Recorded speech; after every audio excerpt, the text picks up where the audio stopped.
ክብር ሁሉ ለኢየሱስ ይሁን። ባለፈው ሳምንት እዚህ ላችኋል ያዕቆብን መጽሐፍ እያየን ያለ ነው። በተለይ እንትኑ ባክግራውንዱን እያየን ነበረ እና የጸሐፊውን ታሪክ ተመልክተናል አይደለ? በጣም በጥልቀት ጸሐፊውን ታሪክ በደንብ አይተናል እና ያዕቆብ ማን እንደሆነ አይተናል። ግን መግባት አልቻልንም አይደለ? ምዕራፍ 1 ቁጥር 1 ላይ ገና እዛ ላይ ያለ ነው።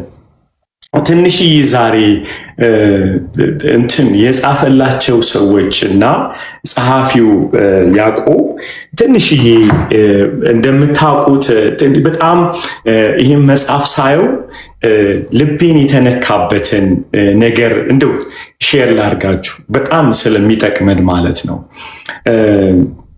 እንደምታውቁት የያዕቆብ መጽሐፍ የማይደፈር መጽሐፍ ነው አይደለ? የማይደፈረው ለምንድን ነው?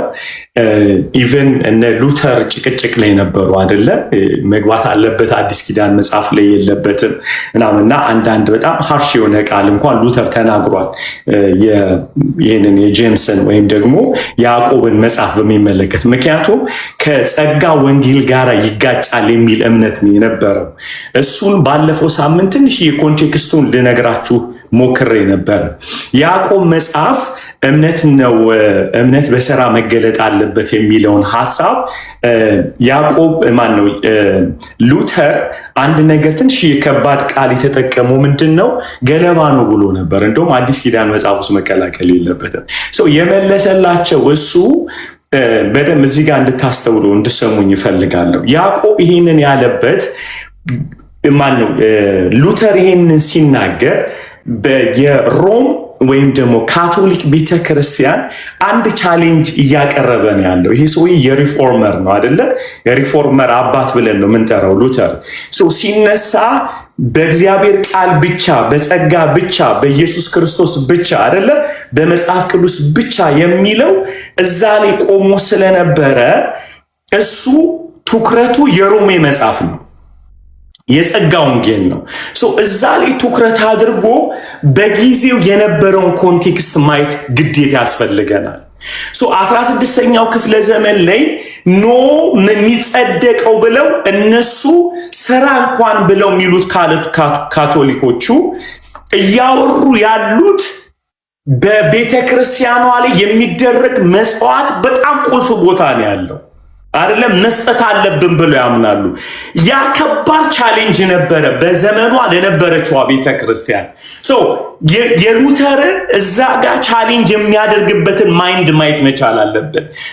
ጸጋን እምቢ እያሉ ነው እያስወጡን ያሉት ኖ ብለው እነሱ ያዕቆብን መጽሐፍ ራሱ ኮት ያደረጉት ከመዳን ጋር አያይዘው አይደለም፣ ከጥቅም ጋር አያይዘው ነው። ክብር ለኢየሱስ ይሁን። አገኛችሁ? እነሱ ያዕቆብን መጽሐፍ እራሱ አሁን አንዳንድም የሃይማኖት ሰዎች ኮት አድርገው ስለ ስራ፣ ስለ መዳንና ስለ ስራ ሲያወሩ እነሱ ከሚፈልጉበት ኮንቴክስት ነው የሚነሱት እንጂ ከመዳን ጋር አያይዘውት አይደለም ስራን የሚጠቅሱት። ያዕቆብ ደግሞ እያነሳ ያለበት ሐሳብ ድነናል ብሎ ነው እያለ ያለው መጽሐፉ። የዳነውን መዳን ማሳየት አለብን። ለምን እንዳለ ደግሞ አሳያችኋለሁ። ያዕቆብ ለምንድን ነው እዛ እምነታችን በስራ መገለጥ አለበት ብሎ ቻሌንጅ ያደረገው መጽሐፉ ለምን እንደሆነ አሳያችኋለሁ። ግን ሉተር ጋር እንመለስ። ሉተርም ይህንን ያለበት ኮንቴክስቱ ምንድን ነው? ጸጋን ለማስወጣት ፈልገዋል። ስራ እያሉ ስለሆነ አምጥተው ያዕቆብን መጽሐፍ ኮት ሲያደርጉ ገለባ ነው ማለቱ አይደፋም፣ አቅም የለውም። ከምን ጋር? ከመዳን ጋር ሲያያዝ ስራ ብለህ የምትለው ነገር ሰብስታንስ የለውም፣ ገለባ ነው እያለ ያለው እንጂ የጌታችንን የኢየሱስ ክርስቶስን ልብ አድርጋችሁ ስሙኝ፣ ወንድም የጻፈውን የቤተ ክርስቲያን አማድ የነበረውን የሱን ሐሳብ አይደለም ቻሌንጅ እያደረገ ያለው። ከመዳን ጋር ከተያዘ ገለባ ነው። እውነትም ገለባ እኮ መዳን ነው፣ በጸጋ ነው፣ በእግዚአብሔር ቃል ነው፣ በእምነት ነው፣ በክርስቶስ ኢየሱስ ብቻ ነው። ይሄንን የሚነካ ከሆነ አቅም የላቸውም። ምክንያቱም ሚዛን አይደፋም። ከጸጋ ወንጌል አንጻር በስራ ነው የሚጸደቀው የሚለው እየመለሰ ያለው ያዕቆብ መጽሐፍ ሳይሆን ኮት ላረጉ ሰዎች ነው አቁሙ ሚላቸው። ወደ ያዕቆብ እንመለስና ያዕቆብ ይህንን ያህል በተለይ ምዕራፍ 1 ቁጥር 1 ላይ ስለ መከራ የሚያወራው በነገራችን ላይ መጽሐፉ የጥበብ መጽሐፍ ነው። ዊዝደም ነው።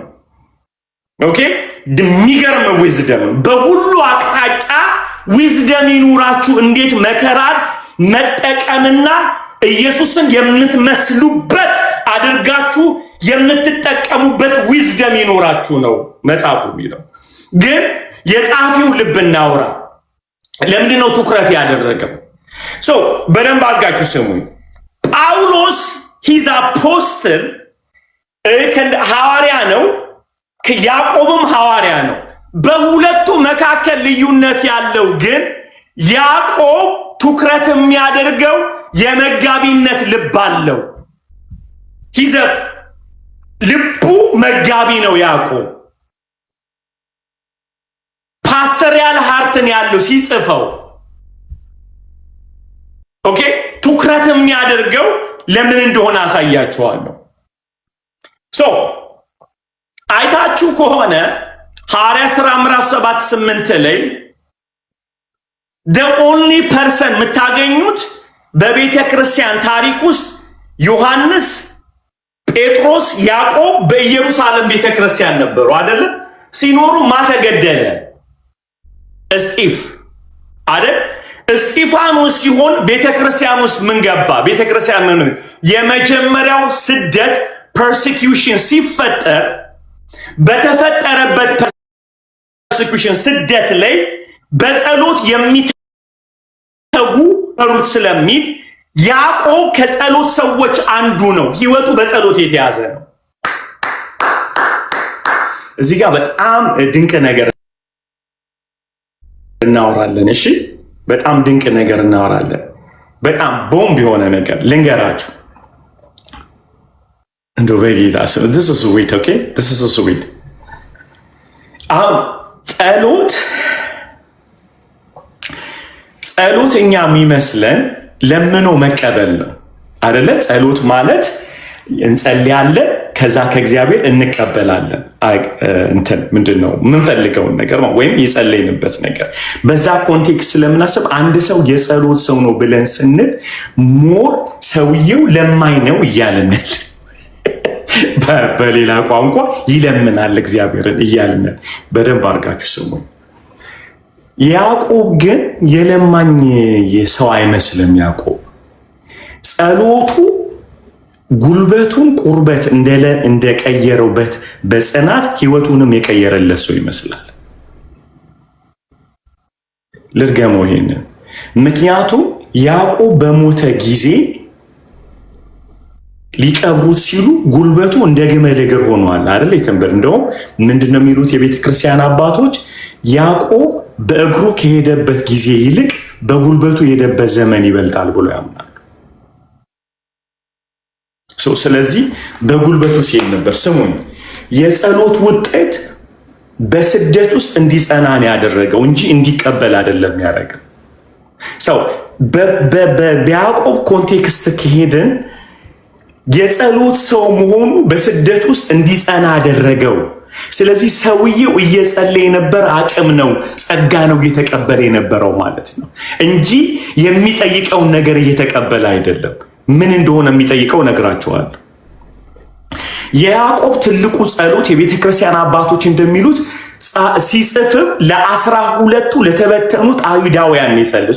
ጸሎቱ ህይወት ዘመኑ ሁሉ ለእስራኤል ሲጸልይ ነበር። ያዕቆብ ሲተጋ የነበረው ለእስራኤል። ተቀብሏል ወይ? ድነዋል ወይ? አልዳኑ። ጳውሎስ እንደሚነግረን እንደውም እንቅልፍ ውስጥ ናቸው ያለው ይለናል። ነገር ግን ያዕቆብ ለእስራኤል እየጸለየ ጽናት የተቀበለው ግን እሱ ነው። በምንኛ ላውራው? ይሄን የሚጸልየው 12ቱ ነገድ ጌታን እንዲቀበሉ ወደ ወንጌል እውነት እንዲመጡ ነው። እነሱ አልመጡም፣ እሱ ግን ወደ ጽናት ህይወቱ ተቀይሯል። የሚጸልየው እነሱ እንዲድኑ ነው፣ የሚቀየረው ግን እሱ ነው። በሚጸልይበት ጊዜ እግዚአብሔር ትራንስፎርም እያደረገ የነበረው ያዕቆብን ህይወት ነው። ስለዚህ በስደት ውስጥ መጽናት ችሏል። ለዚህ ነው እዚህ ጋር ሲነግረን እንደ እሳት ምንም ቢፈተን እምነታችሁ ይላል አይደለ? ቢፈተን ይላል ወርቅ የሆነ ነገር ይወጣዋል። በምን በኩል ነው ያንን ግሬስ ያገኘው ያዕቆብ የኖረበት ስትሉ፣ ያዕቆብ በጸሎት ነው ህይወቱ የተቀየረው ማለት ነው። ኢንፋክት ኢየሱስ 3 ዓመት ተኩል ሲያስተምር አሁን እሱም ያወራውን ነገር አልተማረም። ከኢየሱስ ስር ሲሳደብ ነበር አልነበረም። ከየት አምጥቶ ነው የተቀየረው? ከየት አምጥቶ እንደዚህ አይነት ጠንካራ ትምህርት አስተማረ? የለማ። ኦፍ ኮርስ አብዛኛው የሚያስተምራቸው የተናገራቸው ነገር ማቴዎስ ምዕራፍ 5 ነው ኮት የሚያደርገው፣ ግን አልተማረም። ቁጭ ብሎ አልነበረም። ኢየሱስ ከሙታን ከተነሳ በኋላ ነው ጌታን የተቀበለው። ከኔ ጋራች ፖል ምን እያነበብክ ነው? ከኔ ጋር ባይብል እያነበብክ ነው? እክሱ ዛወዛውኛ እሺ፣ እግዚአብሔር ጌታ ይመስገን። አገኛችሁ? እዛው በጣም ሰውየው ስደት ላይ ነበረ። ከስደት ውስጥ ያጸናው ማለቴ አንደኛ ቆሮንቶስ ምዕራፍ 15 ላይ ነው ጌታን የተቀበለው አይደለ? ጌታ ከሙታን ከተነሳ በኋላ ታየለት ይላል ለይሁዳ ለያዕቆብ። አልተማረም ከኢየሱስ እግር ስር። ጌታ መጣው። ይሄንን ህይወቱስ ከነ ጴጥሮስ ይልቅ ከሌሎቹ ህይወት ለምን አስፈሪ ሆነ? ማይ ጋድ ታውቃላችሁ፣ የአንድ የዓለማዊ የሆነ የታሪክ ተመራማሪ ሲናገር ያዕቆብ የሞተ ጊዜ ኢየሩሳሌም በጠቅላላ ደነገጡ ይላል። ከስለ ጳውሎስና ስለ ጴጥሮስ ከተጻፈው የቤተ ክርስቲያን ታሪክ የያዕቆብ የተጻፈው ይበልጣል። ጋይስ ግን ከኢየሱስ ቁጭ ብሎ አልተማረም። ምን ውስጥ ነበር ያዕቆብ ለውጥ ያመጣው? ጽናት ላይ ተንበርክኮ መጸለይ። የጸሎቱ ውጤት ሰውየውን ደረቅ አድርጎታል። የጸሎት አመለካከት ተቀየረ። ማይንዳቸው ላይ የጸሎት ሰው ማለት የምትፈልገውን ማግኘት አይደለም፣ በዙፋኑ ስር መገኘት እንጂ።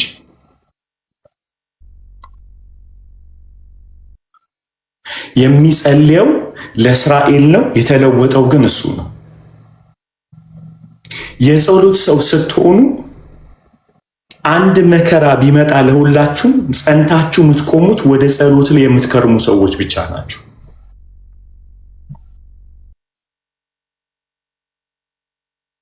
ቸርች ላይ አንድ ነገር እየነገርኳቸው ነበር። ባለቤቴ ከኔ ይልቅ የጸሎት ሴት ናት። ማለት 5-6 ሰዓት ለእሷ የጀበና ነው።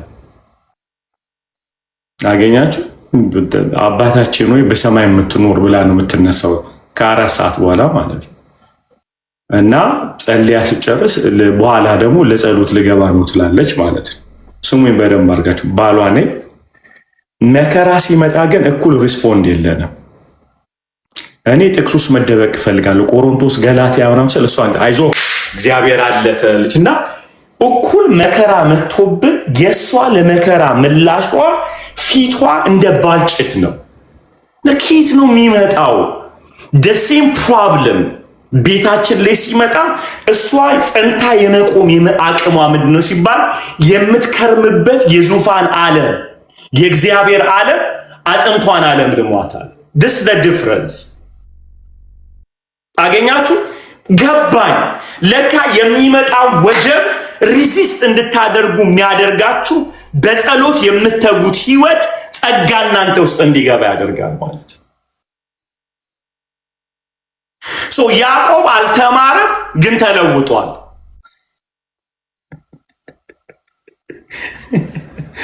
እንደነ ጴጥሮስ ጥቅስ አይጠቅስም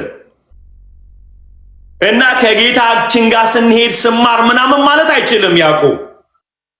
ግን የሚገርማችሁ ነገር በህይወት እያለ ያልተማረውን ኢየሱስን ተንበርክኮ ተምሮታል፣ ኢንካውንተር አድርጎታል።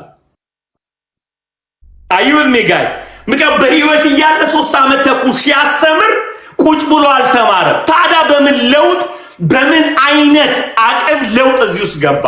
በነገራችን ላይ የሚጸልዩ ሰዎች ሞገስ አላቸው። ይሄንን በሰፈራችሁ ዞር ዞር ብላችሁ ያዕቆብ ያለው ፌቨር ጋይስ ያስፈራል። እሱን ላሳያችሁ። ገላትያ ምዕራፍ 2 ላይ ሂድልኝ። በጣም የሚገርም ቃል አለ። ቁጥር ስንት? 12 ጀምሮ በኢየሱስ ስም አነባዋለሁ። አንዳንድ ሰዎች ከያዕቆብ ዘንድ ከመምጣታቸው በፊት ከአሕዛብ ጋር ይበላ ነበር። እነርሱ ከያዕቆብ ዘንድ ከመምጣታቸው በፊት ጀምረው ሐሳቡን እንድናገኘው። እሺ አጥብቀው አደራ ያሉን ድሆችን ማሰባችንን እንዳናቋርጥ ብቻ ነው። እኔም ይህንን ለማድረግ ጓጉቼ ነበር። ኬፋ ወደ አንጾኪያ በመጣ ጊዜ በግልጽ ስቶ ስለነበር ፊት ለፊት ተቃወምኩት። ምን በግልጽ ምን ብሎ ነበር አለ? ስቶ ስለነበረ ማንን ነው እያወራ ያለው? የቤተ ክርስቲያን አማን የሆነውን ጴጥሮስ ነው። ስቶ ነበርና እሺ ኬፋ ወደ አንጾኪያ በመጣ ጊዜ በግልጽ ስቶ ስለነበር ፊት ለፊት ተቃወምኩት። ፖል ነው የሚለው። ከዛ ለምን ሪዙኑን ስሙ። አንዳንድ ሰዎች ከያዕቆብ ዘንድ ከመምጣታቸው በፊት ከአሕዛብ ጋር ይበላ ነበር። አሁን ስሙ እዚህ ጋር ጴጥሮስ የመጣው እኮ ከያዕቆብ ዘንድ ነው። ከሄድ ኦፊስ ነው እንበል፣ ከኢየሩሳሌም መጥቶ ጳውሎስን ሊጎበኘው መጥቷል። ቁጭ ባለበት ከኬፋ ሰው ከማን ነው ከያዕቆብ ጋር ሰዎች ከመምጣታቸው በፊት ከአሕዛብ ጋር ቁጭ ብሎ ይበላ ነበር፣ ይጠጣ ነበር። ሂስ ፋይን አብሮ ያሳልፋል። ከዛ ስሙ ጉዱን አሁን እሺ ከያዕቆብ ዘንድ ከመምጣታቸው በፊት ከአሕዛብ ጋር ይበላ ነበር። እነርሱ በመጡ ጊዜ ግን የተገረዙትን ወገኖች ፈርቶ ከአሕዛብ ራሱን መለየት ገሸሽ ማለት ጀመረ። ይሄ ማለት ይኸውላችሁ የምታዩት የጴጥሮስን ጥፋት ሳይሆን ያዕቆብን ኢንፍሉዌንስን። ከያዕቆብ ጋር የነበሩ ሰዎች ሲመጡ ፈርቷቸው ማለት ነው። ምክንያቱም ያዕቆብ ያለው ኢንፍሉዌንስ በጣም ኃይለኛ ነው ማለት ነው። በቤተ ክርስቲያን ውስጥ እንኳንና ያዕቆብ አብረውት የዋሉ ይፈራሉ። ምክንያቱም ያዕቆብ ነግሬያቸዋለሁ፣ የእሱ ሐሳብ ምንድን ነው? ለአይሁዶች የተጠራ ስለሆነ ትኩረት እያደረገ እየሰራ ያለው አይሁዳውያኖች ላይ ነው።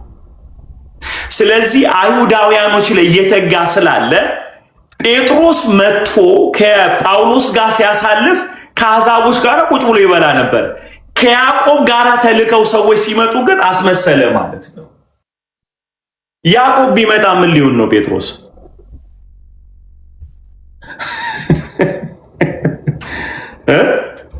ጁዲዝም ሊቀበል ነው ወይ?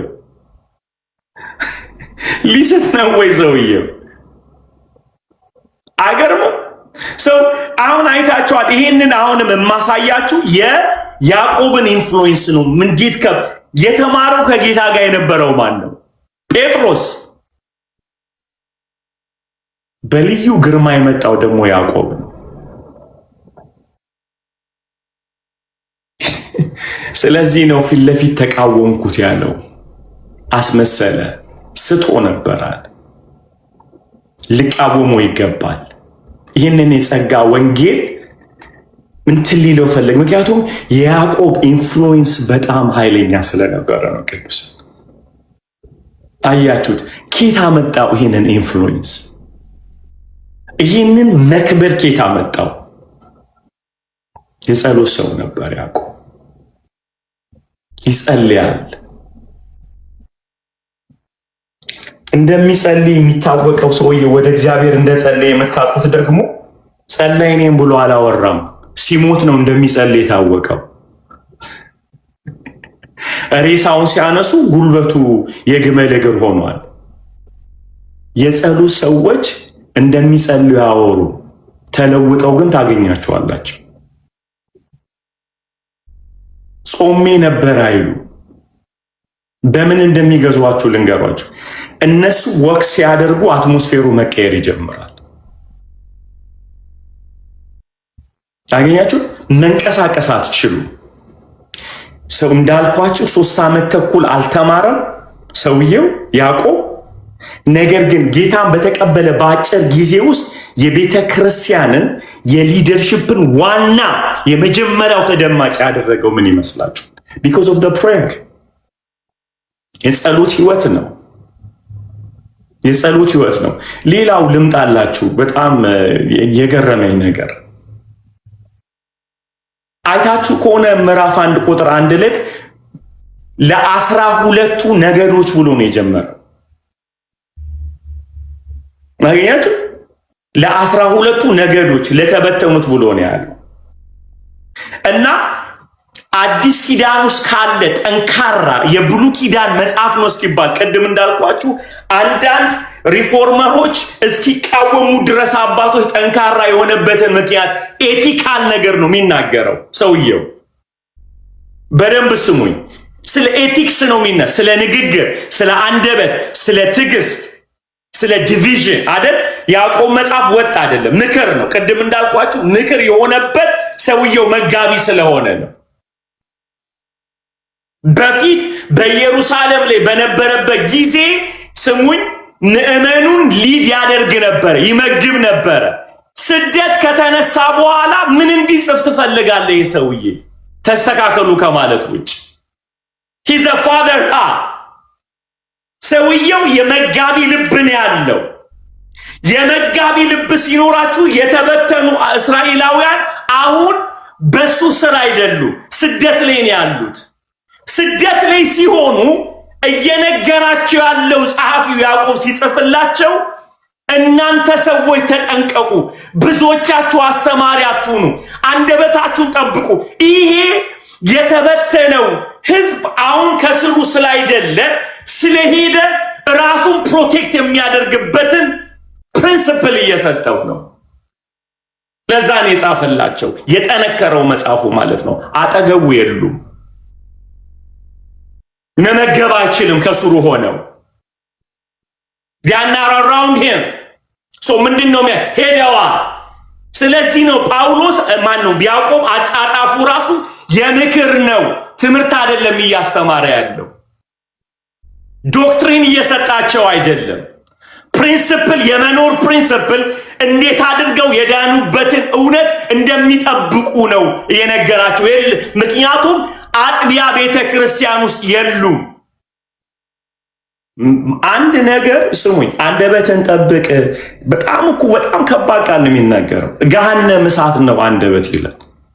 ይህንን ማየት ያለብን የጸጋ ወንጌል አልገባውም ሳይሆን ሰውየው ምን ያህል ለመንጋው ጠንቃቃ ነው፣ ምን ያህል ነው የሚጠነቀቀው ለክርስቶስ ኢየሱስ አካል ለተሰጣቸው። ሌላው በጣም የሚገርማችሁ ነገር ልንገራችሁ። ያዕቆብ የጻፈላቸው ሰዎች ምኖች ናቸው? አይሁዳውያን 12ቱ አይደል? ፓጋን አይደሉም። ዝም ብሎ ኃጢአት የሚሰሩ እንጆ የሚያደርጉ ፓጋን አይደሉም። አይሁዳውያንስ ኤቲክስ እንዴት ላይሁድ ታወራለህ? ንገረኝ እስቲ። አትናገር፣ አትሳደብ፣ ምናምን እንዴት ላይሁድ ትላለህ? ምክንያቱም ካልቸራቸው ከልጅነታቸው ጀምሮ ህግ እየጠበቁ ነው ያደጉት። ራሳቸውን እየጠበቁ ነው ያደጉት።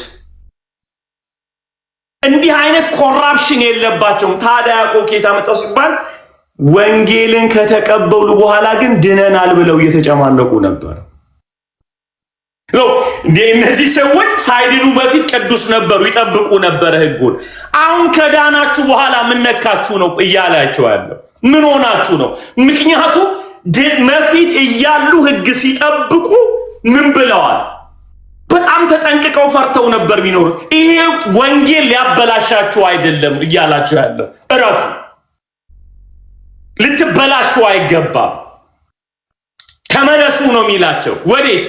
መጀመሪያ ለመዳን አይደለም አሁን የምትጠብቁት፣ ስለ ዳናችሁ ነው። ሃሌሉያ። ለመዳን አይደለም። አንዳንዴ ታውቃላችሁ አሕዛብ ሆነን የማናደርጋቸውን ነገሮች እናደርጋለን። ስርዓትህን እኮ ነው የሚለው ያዕቆብ። ስርዓትህን ያዘ። ሳትድን በፊት ስድብ ትፈራ አልነበረው? እንትን አታረግም እኮ ነበር። መዳንህ ለምንድን ነው መረን የሚያወጣ? ለምን? አይሁዳውያን ውስጥ ጥሩ ነበሩ። እንዲህ ከካሙን እኮ አስራት ያወጡ ነበረ። ከካሙን ከትንሿ ነገር አስራት ያወጣሉ አይደል? በጣም ነው የሚጠብቁት። ኤቲካሊ ህግ ነው የሚነግራቸው መሳደብ እንደሌለባቸው፣ መጽናት እንዳለባቸው። በጣም እኮ ግን የጸጋ ወንጌል ብለው የጸጋ ከወንጌል ድነናል ብለው ሲሉ እየሞገታቸው ያለው ተመለሱ አይፈቀድም ያለ ነው። the kingdom of God ምን አለው? ስታንዳርድ አለው። ዋልጊ አይደለም ተመለሱ ነው ያዕቆብ። ለምንድን ነው? መጋቢ ስለሆነ። ብዙ ሰዎች ከዛ አንጻር አይደለም የሚያዩት። ይህ አይ ቲንክ ለሁላችንም ድምፅ ይመስለኛል አይደለ? ከመዳናችን በፊት የማናደርጋቸውን ነገሮች ከዳነ በኋላ የምናደርግ ነን። የተቀበልነው ጸጋ ወንጌል ሊለውጠን ነው የሚገባው። ሌላ ድንቅ ነገር ልንገራችሁ። አንዳንድ ሰዎች ያዕቆብ ጸጋ ያልገባው ይመስላችኋል። ለእኔ በእውነቴን ነው የምላችሁ፣ እንደ ያዕቆብ ግን ጸጋ የገባው ያለ አይመስለኝም። እንዴት በሉኝ።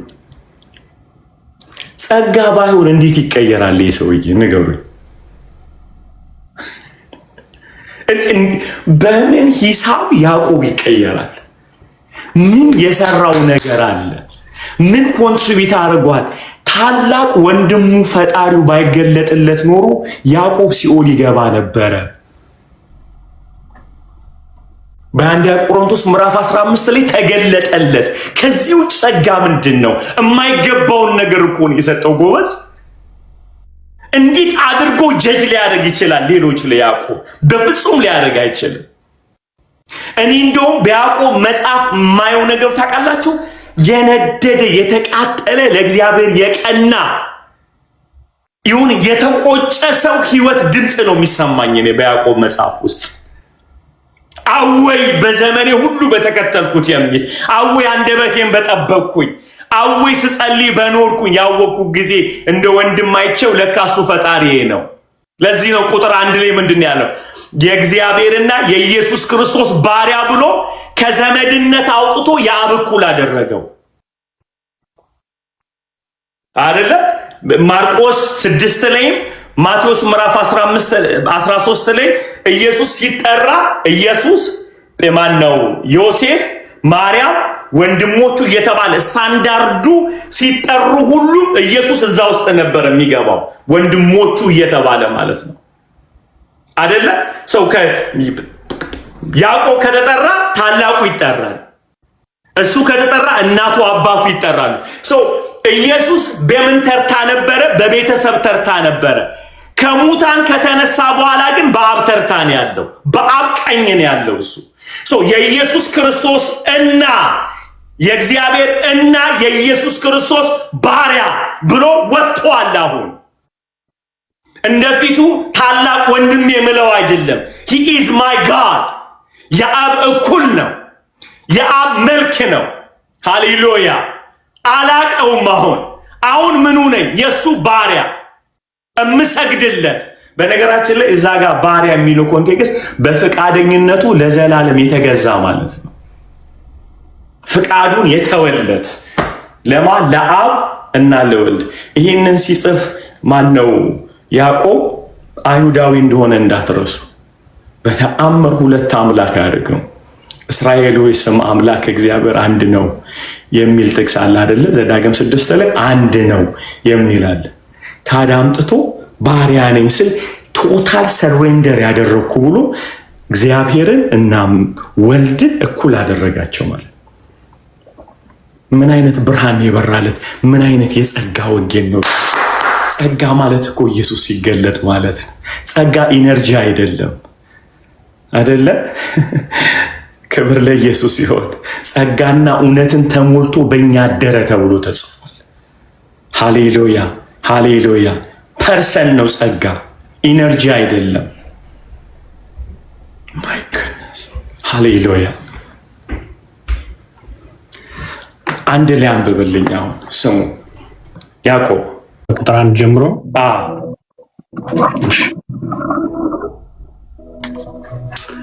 በጌታ በኢየሱስ ስም አነባለሁ።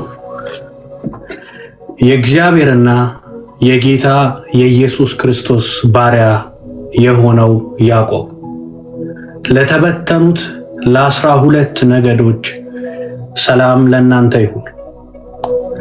ወንድሞች ሆይ ልዩ ልዩ መከራ ሲደርስባችሁ እንደ ሙሉ ደስታ ቁጠሩት። ምክንያቱም የእምነታችሁ መፈተን ትዕግስትን እንደሚያስገኝ ታውቃላችሁ። ምንም የማይጎድላችሁ ፍጹማንና ሙሉዋን እንድትሆኑ ትዕግስት ስራውን ይፈጽማል። ከእናንተ ማን እሷም ታንያት ፖሊ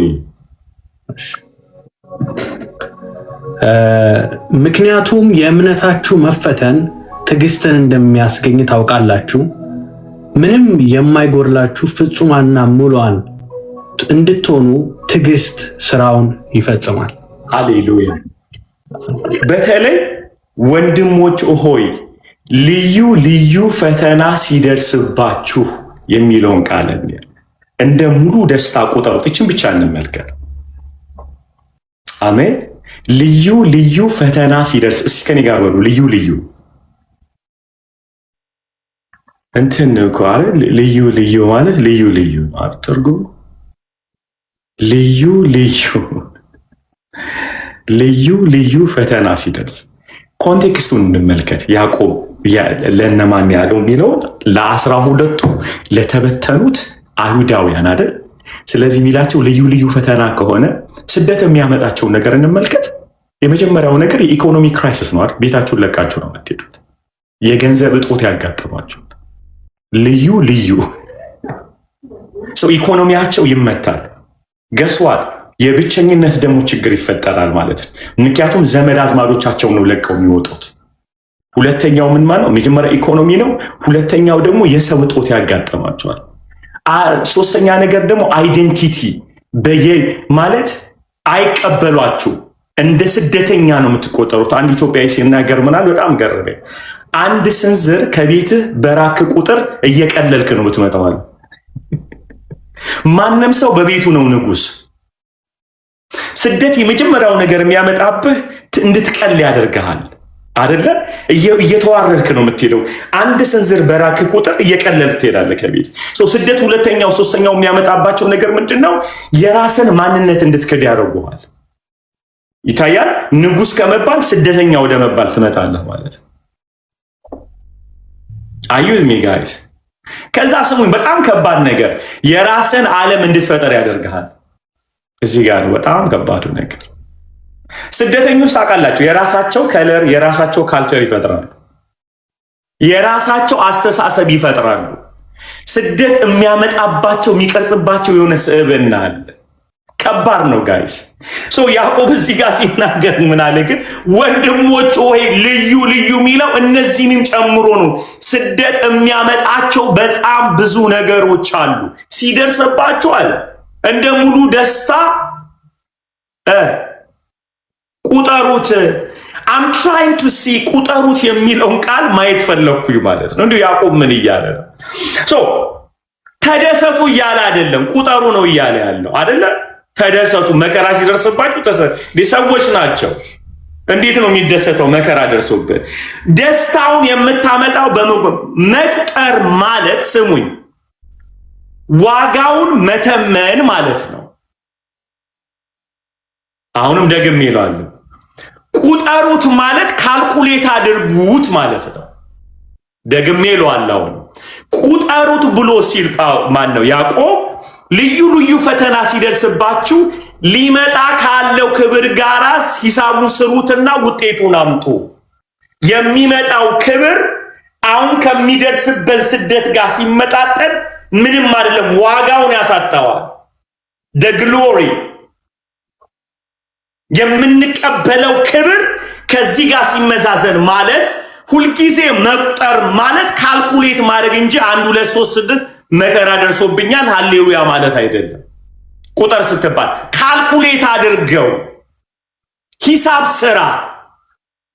ልዩ ልዩ ፈተና ሲደርስባችሁ ውጤቱን ስታቅ ነው ጆይፉል የምትሆነው። ምን ትፈጥራለህ ማለት ነው? መንፈሳዊ ቤት ትፈጥራለህ። ሃሌሉያ። ምን ብለህ ነው የምትፈጥረው? የመጣብኝ ልዩ ልዩ መከራዎች ምንን ያመጣል?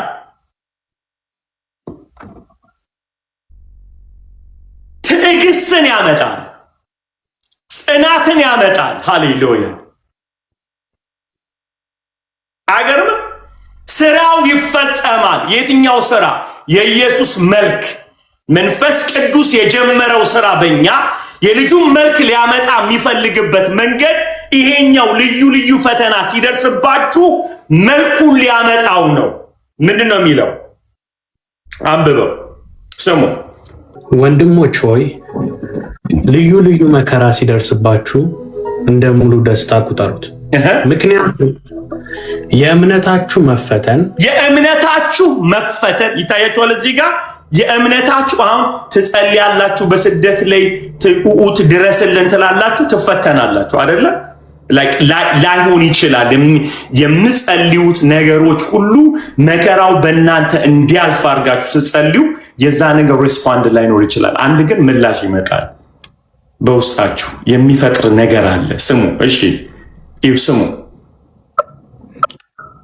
የእምነታችሁ መፈተን ትዕግስትን እንደሚያስገኝ ታውቃላችሁ። ምንድን ነው የሚያስገኝላችሁ ነው የሚላቸው? የእምነታችሁ መፈተን ትዕግስት የሚባል እንቁ ይሰጣችኋል ነው የሚለው። አይገርም? እኛ ስንፈተን እግዚአብሔር ያሳርፈናል ነው የምንለው። ለዚህ ነው የምንሸወደው፣ መደሰት የማንችለው። አንድ መከራ ሲደርስብን ምንጸልየው ከዚህ መከራ አውጣኝ እግዚአብሔር ሆይ። ኦፍኮርስ ያወጣናል። ግን ደስ የሚለው ነገር መከራው ሲያልፍ ከኛ ትራማ ጥሮብን አይሄድም፣ ትዕግስት ሰጥቶን ይሄዳል እንጂ። አገኛችሁ?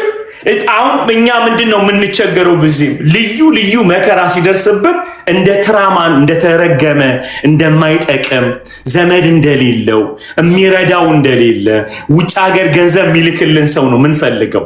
በተቻለ መጠን ከመከራው የምንወጣበት እንጂ መከራውን ቁጭ ብለን ካልኩሌት አድርገን ኖ ትዕግስት የሚባል የመንፈስ ፍሬ ሃሌሉያ ያመጣልኛል፣ የልጁ መልክ በእኔ ይገለጣል ብለን አይደለም የምናስበው። ምን አይነት እርግማን በህይወት የመጣ ምን አይነት ብለን ቁጭ ብለን ካልኩሌት የምናደርገው ከልጅነት ከርስ ጋራ ነው የምናያይዘው። ስለዚህ ትራማ ሆኖ ይቀራል ማለት ነው። ምን ጌታ ምን ባረገው ነው እንደዚህ ስደት የደረሰብኝ? እንደዚህ ሆንኩ፣ ጌታ እንዴት ቢጠላይ ነው? እንዴት የለም። ያዕቆብ የሚለው ስታፕ ነው የሚለው፣ አቁሙ፣ እሱን አታስቡ። ትዕግስት የሚባል ድንቅ የሆነ የመንፈስ ፍሬ በህይወታችሁ ሊያመጣ ነው። ሃሌሉያ። ኢየሱስን ሊስለው ነው እናንተ ውስጥ። ለዚህ ነው ቁጠሩት የሚለው። ተረጋጉ፣ መከራ ሲደርስባችሁ ቁጭ በሉ። ሰውየው ከተማረ፣ ምክንያቱም ያዕቆብ የጸሎት ሰው ነበረ። መከራ በደረሰበት ቁጥር ስልክ እያነሳ አይደውልም፣ ጉልበቱን ያንበረክካል። ለዚህ ነው ጽናት። እሱ ጋር ትዕግስት ታያላችሁ ያዕቆብ ጋር። ለምን ኢየሩሳሌም ላይ ስደት ሲነሳ ያዕቆብ ሮጦ አልወጣም፣ ጸና። ትዕግስት አለ፣ ይጎበኘናል። ሃሌሉያ። ትውልድን ያድናል የሚል ጽናት ማለት ነው። the only person አፖስተል የምታዩት ያዕቆብ ላይ ነው። አይገርማችሁ? አሁን እኮ ታውቃላችሁ፣ እግዚአብሔር ቶሎ ካልሰጠ ሌላ እግዚአብሔር ልንቀይሩላ እኮ እንፈልጋለን። አንዳንዴ እንደውም አንዱ ልጅ እንዳያለ ማለት ነው ጉባኤው ሲገባ አንድ ሰው አለ እዚህ ጉባኤ ትላንት ማታ ዝሙት የሰራ እግዚአብሔር እንዲህ ይለኛል በሁለተኛው ቀን ትሞታለህ። ልጁ ተንበርክኮ ኢየሱስ ወይ እግዚአብሔር ሊገለኝ ነው አድነኝ፣ እግዚአብሔር ጨካኝ ነው፣ ኢየሱስ ወይ አንተ እንደሆነ ሩሩ መስቀል ላይ ሞተልኛል ተሰቅለልኛል እና ብሎ እግዚአብሔርን ያመዋል፣ አብን ያመዋል ለወልድ ማለት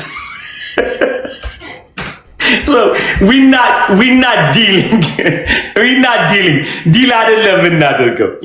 ምንድነው ስኬፒንግ መካኒዝም ነው። ማይንዳችን ቶሎ ኢቭን ጥቅስም ይመጣልን እግዚአብሔር ሆይ ምናምን። ጳውሎስም ብታዩት እግዚአብሔርን ለሚወዱት እንደ ሐሳቡም ለተጠሩት ነገር ሁሉ ተያይዞ ለበጎ እንዲደረግ እናውቃለን። ካልኩሌት ያደረገው እንደዛ ነው። የሚመጣበትን ነገር ታውቃላችሁ። ኦፍኮርስ የሚመጣውን ሁሉ እንደው ትዕግስት ሊያመጣልን ነው አንልም። አንዳንድ ከማይሆን ምንጭ ከመጡ እግዚአብሔር ይነቅለዋል። ክብር ለኢየሱስ። እሱንም እኮ የምናገኘው ጸሎት ህይወት ውስጥ እንገባ ነው። ዲዘርን እንኳን የምናደርገው አይደል? የመጀመሪያ የሚመጡ ስደቶችና ኤርሊ ቸርች ላይ የተፈጠረው እኮ ኒሮ እኮ ቢስት ነው የሚባለው ታውቃላችሁ። እኔ አም ጋድ ብሎ ነው የሚያምነው። ዩኒቨርስን የፈጠርኩት እኔ ነኝ ብሎ በሚያምንበት ሰዓት ያዕቆብ ይጸልያል። ክብር ሁሉ ለኢየሱስ ሲሆን ይጸልያል፣ ቸክሎ ይጸልያል። እና የሚጸልየው መንግስት እንዲቀየር አይደለም፣ የሚጸልየው እስራኤላውያን ጌታን እንዲቀበሉ ነው። እስቲ አሜን በሉ በጌታ እስራኤላውያን ጌታን እንዲቀበሉ ስለሚጸልይ ኒሮን እንደ ቢምቢ ነው የሚያየው፣ እንደ ቢምቢ። ምክንያቱም የሚውለው ዙፋኑ ስር ነው፣ የሚውለው እግዚአብሔር ስር ነው የሚውለው። ኃያሉ አምላክ ስር ነው ያለው፣ ታላቁ እግዚአብሔር ጋር ነው ያለው። የኒሮ ጩኸት የሮማውያን እዛ ጋር እሳት ማንሳት ለያዕቆብ ምኑም ነው። ሰውየው እኮ ምንም እንደሆነ የምታዩት ከመቅደስ ላይ ወርውረውት የሚያደርጉትን አያውቁምና ይቅር በላቸው የሚል ድምፅ ይወጣል ከሱ። እንደ ቢምቢ ነው ያያቸው። ከመዳን ጋር ከወንጌል ጋር ሲተያይ ምንም ማለት አይደለም። ስደት፣ መከራ፣ ብንሞት ምንም ማለት የሚል ጨካኝ የሆነ ልብን ያለው ሰውዬው። አያችሁ፣ ትዕግስት ኬት ይመጣል? ጽናት ኬት ይመጣል? ጋይስ እምነታችሁ ሲፈተን ከቆጠራችሁ ታመጣላችሁ። ካልኩሌት አድርጉ። ዛሬ ልንገራችሁ፣ ሂሳባችንን ሰርተናል። ትዕግስትን ያመጣልናል።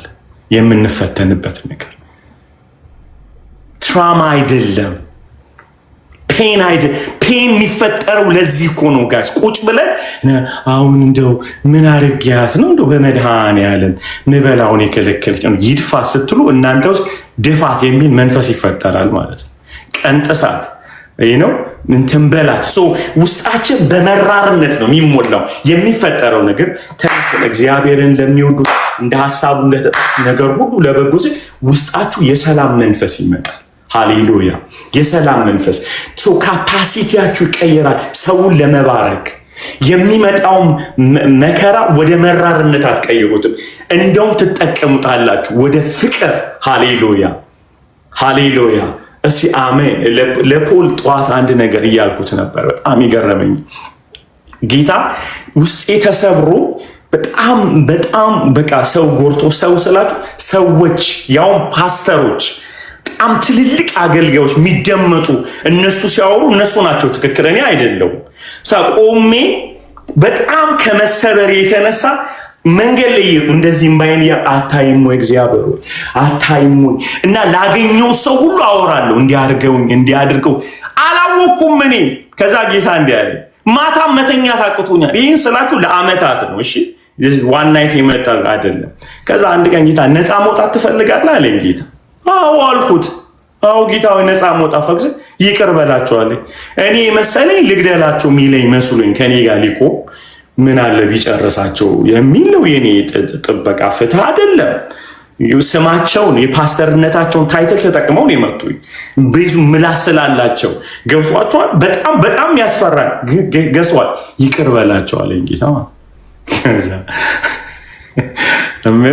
እምልህ ጌታ ማለት እኔ እኮ ሰው ነኝ ትላለህ። ከዛ ስጋ ለባሽ ነኝ። አንተ እኮ አምላክ ስለሆንክ ነው። ማነካክ ሰማይ ላይ ቁጭ ብለህ ነው እንደዚህ የምታዘኝ። ገባች ላይክ ዩ ጀስት ሴ ጌታ እንደ ያለ ዩ ዋን ፍሪደም። ልጄን ተመልከቱ መስቀል ላይ የሆነው። ከዛ እምቢ አልኩኝ ማለት ስቃዩ ባሰብኝ። ናይት ሜሩ አስቸገረኝ። መተኛት አቃተኝ። ለሲኦል ነዋ ደጅ የከፈትኩት። አዲስ ኦፕን ሄል ነው አይቀር አይደለም ማለት የሲኦልን በር መክፈት ማለት ብሮ መጥቷ ብሮ ክለብ ሰሩ። አይ ጭንቅላቴ ላይ 50 ሴንትን ዘፍናለሁ። ጧት መዝሙር ከፍታለሁ። አረ ውጡልኝ ብል መዝሙር ከዚህ ብከፍት እንዴት ነው የሚሆን? ተሰብስበው መጡብኝ። የዛኔ ነው እንትናን ያወቋት ቢዮንሴን ያወቋት እንደምዘፈን ዘፈኑብኝ ነው የምልህ። ሬዲ ሲሆን ምህረቱ የበዛ አይደለ እግዚአብሔር። ስሙኝ በደንብ አድርጋችሁ። ቆሜ አንድ ቀን እንዲህ አልኩ፣ ጌታ ሆይ አም ሬዲ አልኩት። ጋይስ አም ሬዲ ቱ ፎርጊቭ። ክብር ሁሉ ለኢየሱስ ይሁን። ጌታ ፊት ነው ብላችሁ የመጀመሪያው ነገር ተንፈራፍሮ አጋንንት እንደወጣለት ነገር ከልቤ ላይ ጨለማ ሲነሳልኝ አየሁ። ዳርክነስ ሌፍት ከዚህ ነው የወጣው። ሁለተኛው ነው የሚከብደኝ። ደስ አለ። ወይኔ እስከ ዛሬ ምን ሆኜ ነው ብዬ ስል እግዚአብሔር ሁለተኛው ሰከንድ እንደ አለ። ምክንያቱም የመጀመሪያው ሁሌ ፎርጊቭ ስታረጉ እናንተን ይለቃል። ቁስሉ ግን የሚፈወሰው ፎርጊቭ በማድረግ አይደለም፣ በመባረክ ነው። የማያቋርጥ ጸሎት ያስፈልጋቸዋል። ሁለተኛው ስቴጅ ላይ ምንድን ነው? አሁን ደግሞ ባርካቸዋለኝ። አሁን ተፈታል። ውይ ምጡ ምክንያቱም ተገላገልኩኝ፣ እፎይ ይቅር ብያቸዋለሁ ምናምን። ያለበለዛ he will keep coming። ገብቷቸዋል? ይመጣል፣ እየደጋገመ ሀሳቡ ይመጣል። እንዴት ነው ከዛ ቁስል ደግሞ የምፈወሰው ሲባል ያለማቋረጥ የምንጸልይላቸው ጸሎት እነሱን ብቻ ሳይሆን አንተን ይፈውሳል። ስሙኝ ጌታ ቆሜ ዘርዘራችሁ ይባረክ፣ ቤታችሁ ይባረክ። የመጀመሪያው ጊዜ ፉገራ ነው የሚመስለው ማለት ስለው አየሩን ስሰነጥቀው ስገባ እግዚአብሔር አየሩን ሰጠኝ ማለት ምን በአብ ቀኝ እንዳለ ከሰማይ ዝናብ እንደሚያዘም በረከት መልቀቅ ጀመርኩኝ ማለት አዩት ሜጋስ። ለዚህ ነው ብዙዎቻችሁ ስለ ይቅርታ ሳስተምር ወዲያው የምትለወጡት። ምክንያቱም ጋሪ ጊሚ ደ ብሬክ ስሩ ዊት ፔን ውስጥ ማለት ነው። ለቀሰም በቃ መንገዴን የዘጋችሁ መንገዳችሁ ይከፈት፣ ያስለቀሳችሁን ሳቁ፣ አገኛችሁ ያባረራችሁ በረከት ይከተላችሁ። I have to መቀየር አለብኝ። እነሱ በእኔ ላይ ያመጡትን በእጥፍ ወደ በረከት መቀየር አለብኝ። ያ ነው አንድ ብሬክ ስሩ ሰጠኝ ጌታ እንዲህ አለኝ፣ this is the time ተነሰና ስለ ይቅርታ አስተምራለኝ። አሁን ትችላለህ። በታሰርክበት መተሰር ሰውን መፍታት አትችልም። አገኛችሁ? አሁን ግን ምንድነው ያመጣብን? እኛ መጀመሪያ ጊዜ ለአንተ ብዬ ፍትህ አልባ እግዚአብሔር ሆይ በኃጢአት እንዲህ ሲያረጉኝ ቁጭ ብለህ ብለህ ታለቅስና የመጣብህን መከራ ወደ ፔን ትቀይረዋል። በጣም በሚያሳዝን ሁኔታ ቁጭ ብላችሁ እስቲ እዩ። ሄዳችሁ ምንድነው ሄዳችሁ እንትን ጎዱኝ እኮ ወደ ምን ይቀየራል? ስሙኝ ይኸውላችሁ የጎዷችሁን ሰዎች ማማት ከጀመራችሁ እየመረቀዘ ነው የሚሄደው። እናንተ እንትን ይመስላችኋል ሪላክስ እየተፈታችሁ እውነት። ምክንያቱም የሚሰማችሁም ሰው የመረቀዘ ቁስል ካለው እዛ ጋ ነው። ቶታል የሆነ እንዳለ ሁለንተናው የተበላሸ ካንሰር የምትፈጥሩት እዛ ጋ ነው። በቃ ሁለት የተጎዱ ሰዎች ትራማ ቦንድ ይባላል። ከተገናኙ በሽታቸውን ያወራሉ። አንቺንም ተውሽ፣ እኔንም ወንድ ትቶኛል፣ አንቺን ወንድ አለ፣ ኧረ የለም ሰው አለ። ሁለት የተጣሉ ሴቶች ከተገናኙ አለቀ። ሁለት ትዳራቸው የተፈታ ወንዶች ከተገናኙ ሁለት ትዳራቸው ብቻ ትራማ ከሁለቱም ካለባቸው ከተገናኙ ብሮ ጠንካራ ቸርች ይከፍታሉ። ፈይተ በት ነው የሚል ቸርች ማለት ነው እራሱ። እና ታይም አልባ ነው ይላል ከላይ ራሱ ማለት ነው። ሰዓት አልቦ ፈይተ በትነው የሚል ቸርች ምርጥ ኳየር አላቸው። በነገራችን ላይ ዘማሪ አላቸው ምናምን ደርድረው ይሰሩታል። እነዚህ ሰዎች ሁልጊዜ በጣም ይችን ነገር ስሙኝ፣ ከዛ የሚያነፈንፉት የተጎዳ ሰው እየፈለጉ ነው። ይጨምራሉ እና አባል ያሰበስባል፣ ደህንነት ያስተምራሉ፣ ደቀ መዝሙር ያስተምራሉ። በጣም ደግሞ ትጉዎች ናቸው። የተፈወሱ ሰዎች ይልቅ የተጎዱ ሰዎች ሰው ለመበከል በጣም በጣም በጣም ትጉዎች ናቸው። አሁን እሱ ፓስተር ነው እና ብለው ሲሰበክ አባል ይሰበስባሉ እና መጨረሻ ላይ ስትባንኑ ይገማል ቤቱ እንዳለ ሰው። እንዴት ነው ነፃ የምትወጡት? የመጀመሪያው ስቴጅ ይቅር ትላላችሁ። ሁለተኛው ስቴጅ ያላቋረጠ ጸሎት ለጎዷቸው ሰዎች። እግዚአብሔር የፈታኝ አንዱ መንገድ ይሄ ብቻ ነው። መጀመሪያ እኔ ስሙኝ፣ ብዙዎቻችሁ የምትጨነቁበትን ነገር ነው ማለት ይቅር ካልኩ በኋላ ይቅር ብያቸዋለሁ ብዬ አንፍሬ ማልኩኝ ማለት ነው። ከዛ ይው ስሙኝ፣ እነሱ ኢንጀክት ያደረጓቸው ሰዎች ባጋጠሙኝ ቁጥር ግን ለካ መራራነት እየወጣ ነው። ከዚህ ስለኔ መጥፎ ነገር አውርተዋል። ይመጡና ይገርምሃል እንትና ፓስተር እንትና እኮ እንትና ለሲል ይመረቅዛል። ለካ ፍሪደም ያገኙት ፎርጊቭነስ ብቻ እንጂ ሂል አልሆንኩም። ሰው እነሱ ስለኔ ያወሩት ሰዎች ጋር ልክ ሳገኝ ምን መሆን ጀምሯል? ይቅር አላልኳቸውም ወይ እግዚአብሔር ወይ ምን ሆኜ ነው እንዲህ ውስጤ እኮ መርቅዟል። መራገም ሲጀምር ራሴን አገኝ አይሲሜን ከጠላት ኢንፍሉዌንስ እንጂ ነፃ የወጣሁት ከቁስሉ ግን አልተፈወስኩም። ምክንያቱም ይቅር ያለ ማለት የመጀመሪያው ኢነሚ ኢንፍሉዌንስ ያደርጋቸዋል፣ ይቆጣጠራቸዋል፣ ሰይጣን ይነዳቸዋል። ከዛ ነፃ ስትወጡ ውንዱ አለ፣ ቁስሉ አለ። እንዴት ነው ያንን ነፃ የምወጣው? ኮንስተንት የሆነ እየሰማችሁ ስለ እናንተ መጥፎ እየተወራ ወይም የጎዷችሁ ሰዎች ውጤቱ ፍሬውን እየበላችሁ ግን እነሱ መባረክ ስትቀጥሉ ቁስሉ እየተፈወሰ ይመጣል። አንዳንዶቻችሁ ማጂክ ይመስላችኋል። በአንድ ጊዜ ይቅር ብየዋለሁ ጌታ ሆይ ፈትቼዋለሁ በቃ አሜን ትብሉና ትወጣላችሁ ማለት ነው። ከዛ ስትወጡ ገና በራፍ ላይ እንደወጡ ይገርምሃል እኮ እንትና ብሎ እኮ እንትና ነገረኝ ስትሉ በጌታ ድሮም እኮ ምናምን ብላችሁ ንዴቱ ለካ አለ ታምቋል፣ እዛው ነው ያለው።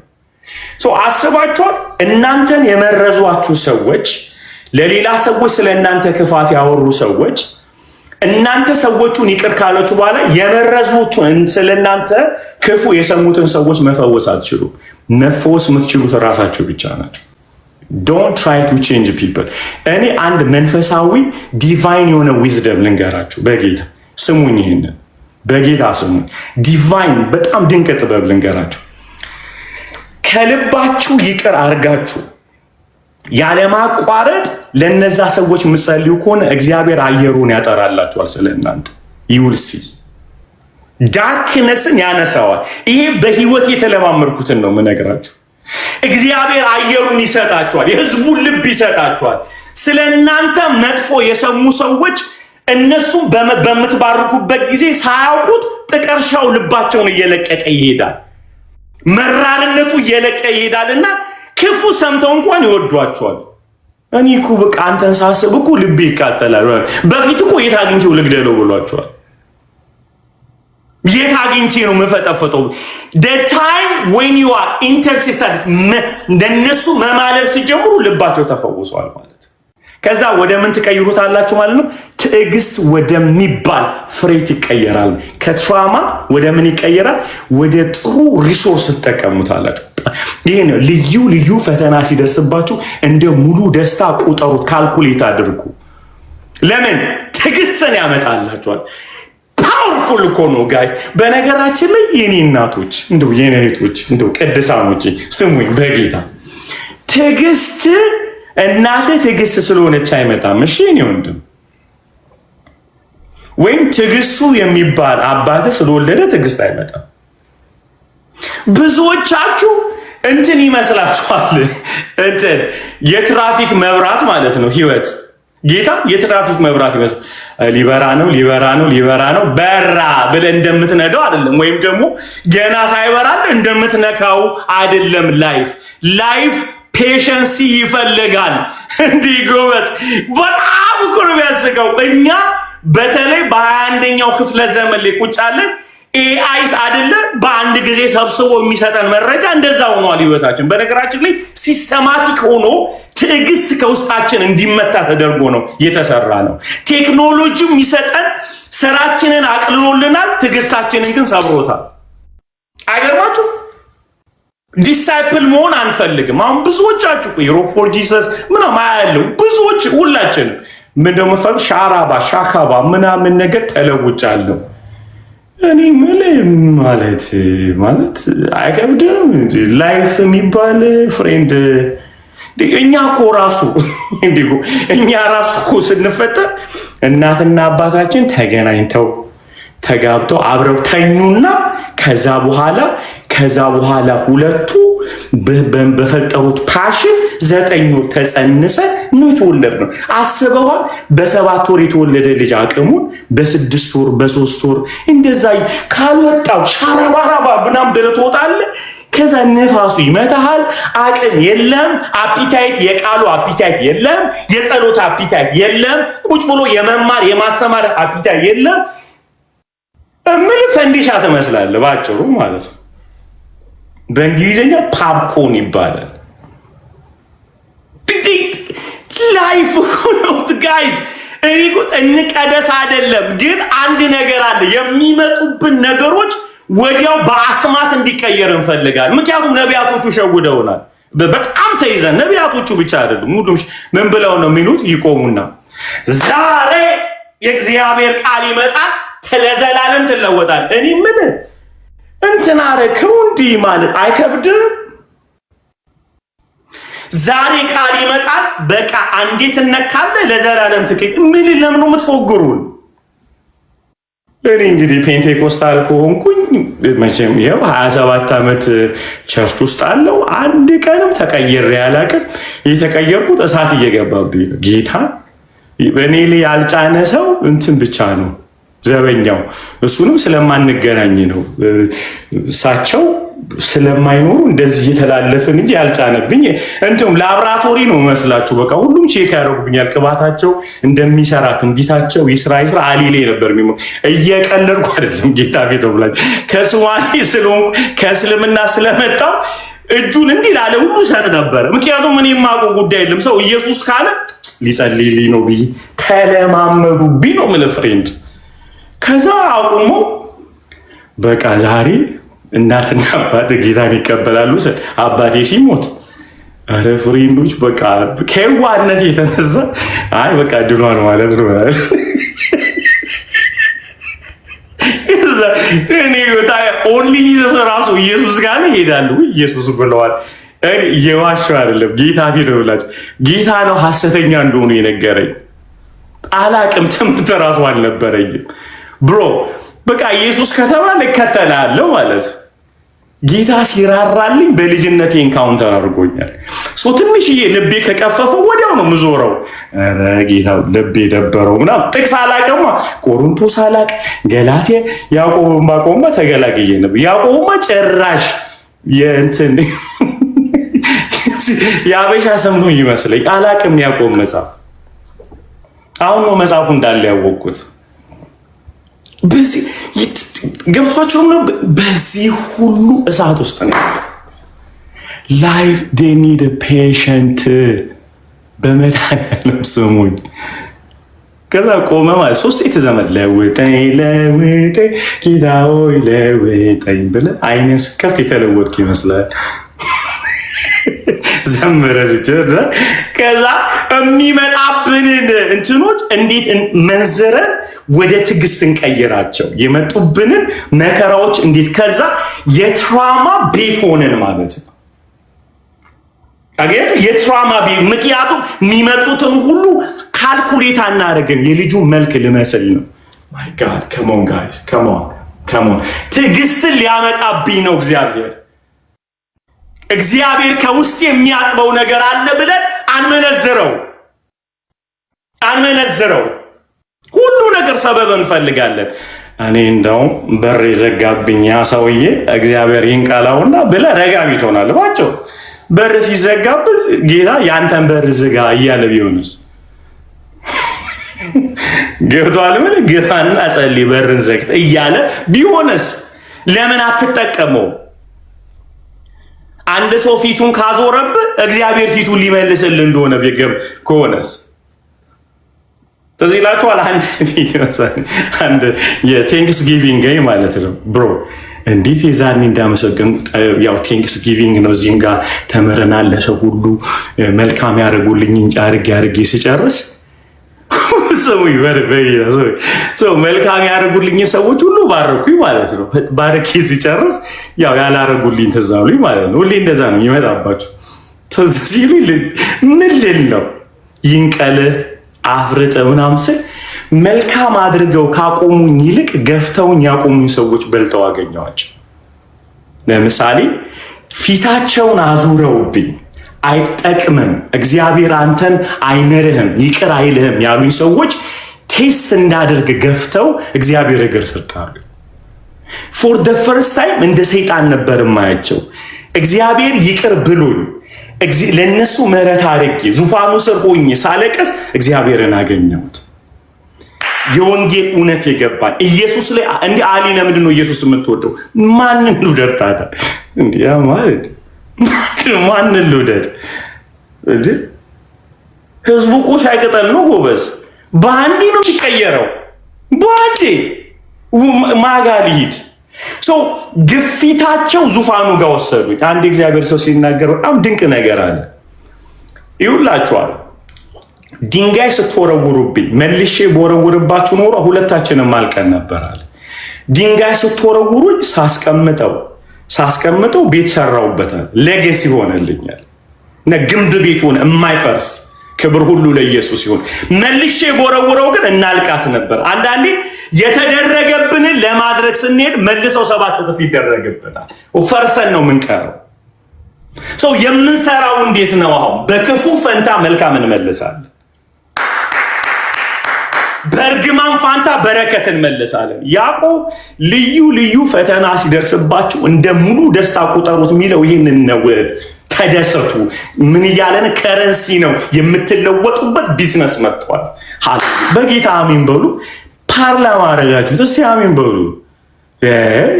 ክብር ለኢየሱስ ይሁን። ይህ ደግሞ መሪ መሰለ ከፊቴ ቁጭ ብሎ ወንበሩ ራሱ ሲያስፈራ ጌታ ይመስገን። ከረንሲ አድርጉት። ሪጀክሽን ትራማ ውስጥ አይክተታችሁ። ሪጀክሽኑ ወደ ጸሎት ይክተታችሁ። ሰውየው እንደዛ ነው የሆነው አይደለ? ሲገፉት ያዕቆብ ስደቱ ወስዶ የጸሎት ሰው ነው ያደረገው። በጸሎት የሚተጉ እስጢፋኖስን ቀበሩት። persecution ወስዶ ጸሎት ውስጥ ነው የነከረው። come on guys come on ሃሌሉያ።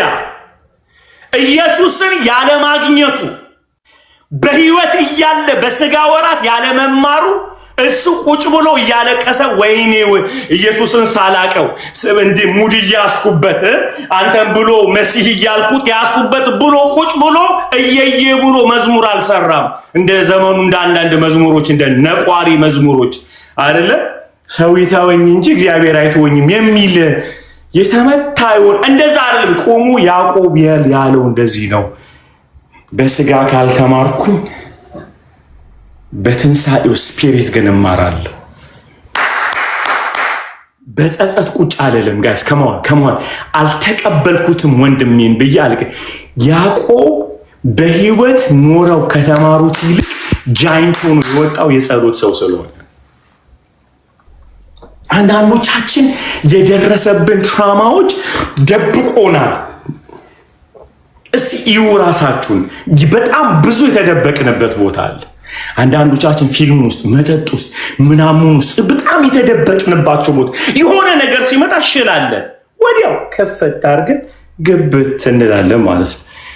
ዛሬ ጸሎት አትመጣም ሲባል አይመስለኝም። ሽሉ ውስጥ ነው ያለ ነው። ሽሉ ደግሞ ኮምፈርት ዞን ነው። በተነካን ቁጥር አይ ቸርች መሄድ አይመስለኝም ምናምን ትላለህ። ምንድነው የፓስተሩ ፊት ረብ ሆኖብሃል። ከዛ እንዴት ይሰብስበው አንተም ባየ ቁጥር እሱ። ስለዚህ እንዲ ብሮ ከፊቱ ፍትፍቱ አይደለም መቀየር አለብን። በኢየሱስ ስም እግዚአብሔር ከሽል ውስጥ ነቅሎ ያወጣል። በጌታ አሜን በሉ። ከምንደበቅበት አንዳንዴ አይደለ በጣም ፍሬንዶች አሉኝ ድሮ ማለት የሆነ ነገር ሲፈጠር አሉ ግሩፕ አለ አላችሁ ወይ የት ናችሁ? ኧረ የተሰማ ጉድ አለ ምናምን እሺ እንሰባሰባለን ቁጭ ብለን ብሮ እንዳልኩ የትራማ ስብስብ የሚያመጣው ነገር ምንድነው? ምን ውስጥ ይከተናል? ሽል ውስጥ ይከተናል። ያዕቆብን ተመልከቱ። ትዕግስትን ያመጣላችኋል። ልዩ ልዩ ፈተና ሲደርስባችሁ እንደ ሙሉ ደስታ ቁጠሩት። ሃሌሉያ። ልዩ ልዩ ፈተና እንዳልኳችሁ መዓት ናቸው። ብዙ አይነት ቁጠሩት፣ ካልኩሌታ ጭመቁት፣ አንድ ቦታ ላይ አስቀምጡት። እንደ ሙሉ ደስታ ቁጠሩት። ተደሰቱ አይደለም ያለው፣ እንደ ደስታ ቁጠሩት። you will create the joy environment ማለት ነው። ክብር ሁሉ ለኢየሱስ ይሁን። ምክንያቱም እግዚአብሔር ጋር ተገኝታችሁ ያለ መደሰት አትችሉ። ከኔ ጋራችሁ ሪጀክት ሲያደርጉ ቁጭ ብለ እግዚአብሔሩ የ40 ቀን እድል ነው የ80 ቀን አትበል። ማን ጌታው እምወድበት ፍቅር ስጠኝ ብለ ትጸልያለህ ማለት ነው። በጌታ አሜን ብለ ለምን ሪጀክት ሎርድ ባት ጊቭ ሚ ጌታው ግሬስ ስጠኝ፣ ጸጋ ስጠኝ፣ እምወድበት ጌታው መማልድበት አቅም ስጠኝ። ክብር ሁሉ ለኢየሱስ ይሁን። ያንን ትዕግስት ያመጣላችኋል። ጌታ ይመስገን።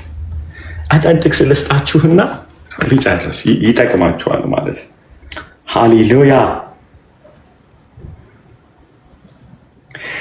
ሮሜ ምዕራፍ 8 ቁጥር 28 አይደል? እግዚአብሔርን ለሚወዱት እንደ ሐሳቡ እንደተጠሩት ነገር ሁሉ ተያይዞ ለበጎ ይደረጋል። ሮሜ ምዕራፍ 8 ቁጥር 28፣ ዕንባቆም ምዕራፍ 3 ቁጥር 17፣ በተለይ ነህምያ 8 ላይ 13 በጣም 10 ላይ ደስ ይለኛል። የእግዚአብሔር ደስታ ኃይላችን ነው ይላል። አሜን። ክብር ሁሉ ለኢየሱስ ሲሆን ዮሐንስ ወንጌል 16:33 አሸንፌዋለሁ ይላል። ፈጠንኩባችሁ፣ ልመለስ፣ ፈጠንኩኝ፣ ልጀምር። እሺ ዮሐንስ ወንጌል ምዕራፍ 16 ቁጥር 33 እኔ አሸንፌዋለሁ ብሏል ጌታ። ሃሌሉያ ሃሌሉያ። አሸንፌዋለሁ፣ ዓለምን አሸንፌዋለሁ። ሰው የሚደርስብን መከራ ጊዜ አንድ ቀምሶ ያሸነፈ ጀግና አለን ማለት ነው። አሜን። ሊቀ ካህን አለ ያሸነፈለን። አሜን። ሁሌ አንድ ነገር ልንገራችሁ በጣም በትህትና ትላንት ለሆኑ ሰዎች እየነገርኳቸው ነበር። መስቀሌን ተሸክማችሁ ተከተሉኝ፣ ተሸክማችሁ ተከተሉኝ አይደል? ይካድ ስቶ መስቀሉን ተሸክሞት ሄዷል። ያ ማለት መስቀል ይዘን እየሄድን እንደምንደክም እየነገረን ነው ያለው። ሰው የሚረዳን ሰው አለ ማለት ነው። አንዳንዴ መድከማችሁን እንደ ኃጢአት አትቁጠሩት። እየተከተልነው ጌታን ትከሻችን ሊላላጥ ይችላል፣ ሊደክመን ይችላል። ግን እግዚአብሔር ይሰጠናል። ባዲውን አካል የሆኑትን ሰዎች ይሰጡናል፣ መስቀሉን የሚሸከሙልን፣ አይዞ አስጨርሰሃለሁ የሚል ሃሌሉያ። አይሰቀሉልንም ኦፍኮርስ፣ ግን ያደርሱናል። አሜን። በነገራችን ላይ ወደ መስቀል በተጠጋችሁ ቁጥር ወዳጆቻችሁ እየተንጠባጠቡ ነው የሚሄዱት አይደል? ያደርሱናል እንጂ አያስጨርሱንም። ወዳጃችሁንም የምትለዩበት ሰዓት ወደ መስቀል የምትሄዱበት ሰዓት ነው። ትክክለኛ ወዳጅ ያስጨርሷቸዋል አይደል? የተገኘው ማን ነው? መስቀል ባይሸከም እንኳን ዮሐንስ ተከትሏል፣ ማርያም አለች፣ አልተሸከሙም። ለምንድን ነው? ሲነሳ ክብሩን ብቻውን ለመውሰድ ነው ሊረዱት ያልቻሉ። ብቻውን መከራ ከተቀበለ ብቻውን ክብር ይገባዋል። ማንም ማርያምም አትወስድም፣ ዮሐንስም አይወስድም። ምክንያቱም የጨረሰው እሱ ነው ጽዋውን። ክብር ሁሉ ለኢየሱስ ይሁን። ታዲያ ለምንረዳው መስቀልን ይዞ በመሄድ ህይወት ላይ እኛንም ይዛችሁ ተከተሉ ስላለን፣ ተሸክማችሁ ተከተሉ ስላለን በዛ ውስጥ ይደክመናል። መስቀል ተሸክሙ በመሄድ ውስጥ ወደ ዴስቲኒያችን ስንሄድ ይሄ ፕሪንሲፕል እንዳትረሱ። አንዳንዶቻችሁ ወዳጆቻችሁ የተበተኑት እየደረሳችሁ ስላለ ነው። የፋሲካው ድግስ ላይ ሁሉም ይገኛል። ወደ መስቀል ስትሄድ ነው የሚቀነሰው አይደል? የሚበላው ማዕድ ላይ የማይመጣ የለም። ይሁዳም አለ አይቀርም። ሁልጊዜ በህይወታችሁ የሚፈጠሩ የአገልግሎት ድግሶች፣ አኖይንቲንግ፣ ቢዝነስ፣ ማንኛውም ነገሮች ሻይን እያደረጋችሁ ካለ የሚከባችኋል። ከዛ ወደ ዴስቲኒያችሁ እየሄዳችሁ ከሄዱ ግን ይንጠባጠባሉ። አይችሉም። አልተሰጣቸውም። ክፉ ስለሆኑ አይደለም። ምክንያቱም ከተንሳኤው በኋላ እነዛው ሰዎች ተቀላቅለውታል ከኢየሱስ ጋር። እንዳትቿቸው። አንዳንድ የተበተኑ ሰዎች ወደ መስቀል ተጠግታችሁ የትንሳኤያችሁ ጋር ሲመጡ እናንተ ክፉዎች በመከራዬ ጊዜ የት ነበርክ ብላ አትሳደብ። ምክንያቱም አልተሰጣቸውም። ያኔ ከኢየሱስ ጋር ሲማር ያልነበረ ሰው ነው መስቀል የተሸከመለት። አብረው ስለበላ መስቀል አያግዙም። አብረው ስለኖሩ በጣም ስላቁቁ መስቀሉን አይሸከሙልህም። እግዚአብሔር ክብሩን ለራሱ ለመውሰድ የሚገርምህ ነገር የማያውቅ ሰው ግን መጥቶ መስቀሉን ይሸከምልሃል፣ ያግዛል፣ አይዞ ይልሃል። ጌታ ይልክልናል ሰው። አሜን አሜን። ቋንቋው የማይገባችሁ ሰው ይልክላችኋል። ለምንድን ነው?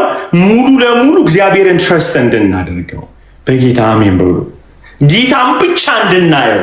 ያለበለዚያ ጓደኛ የደረሰልኝ እንትና ቤተሰብ የደረሰልኝ ከዚህ እኮ አግዘው ትረስት አደረገው ነበረ ብላችሁ ክብር ለጓደኛችሁ እንዳሰጡ የመስቀሉ ጉዞ ይቀንሳችኋል። የማታውቁት ሰው ከእናንተ ጋር አብሮ ያልበላ ያልጠጣ ይመጣል። ለማን ነው ክብር የምትሰጡት? ለእግዚአብሔር ብቻ።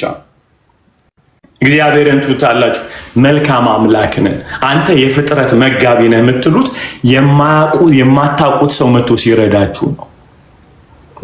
በምንም የማትገናኙ ሰው ሲረዳችሁ ታውቃላችሁ። አንተ የፍጥረት መጋቢ ነህ፣ ፍጥረትን ሁሉ ታዛለህ እግዚአብሔር ትሉታላችሁ። ጓደኛ የረዳህ ጊዜስ? እሱማ ጓደኛ ስለሆነ ነው እኮ የረዳ።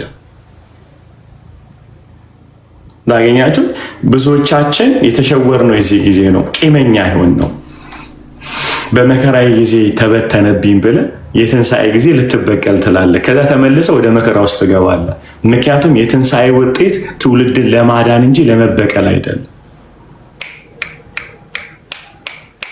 እግዚአብሔር የሚሰጠን ሪሶርስ ሃሌሉያ፣ ድል ስናደርግ ክብርን ለጌታ እንድናመጣ እንጂ እንድንበቀልበት አይደለም።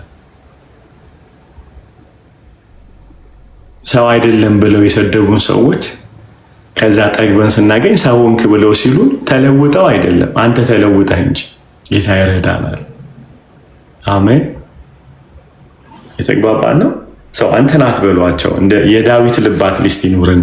ድንቅ ልብ አለ። የዳዊትና የእግዚአብሔር ምርኮ ብሎ ሰጣቸው ይላል አይደል? ሃሌሉያ ብሎ ሰጣቸው ይላል። እግዚአብሔር ድል ሲሰጥህ ታካፍላለህ። ሰጥቶ የሰጠህ እኮ እሱ ነው። ያላካፈልከው እግዚአብሔር ስላልሰጠ ሳይሆን ሪኮግናይዝ አለማድረግ ነው። እግዚአብሔር ይረዳናል። ስለዚህ ልዩ ልዩ ፈተና ሲደርስባችሁ እንደ ሙሉ ደስታ ቁጠሩት። ሃሌሉያ! እግዚአብሔር ይረዳናል። ቃለ ሕይወት ያሰማልን። ተባረኩ።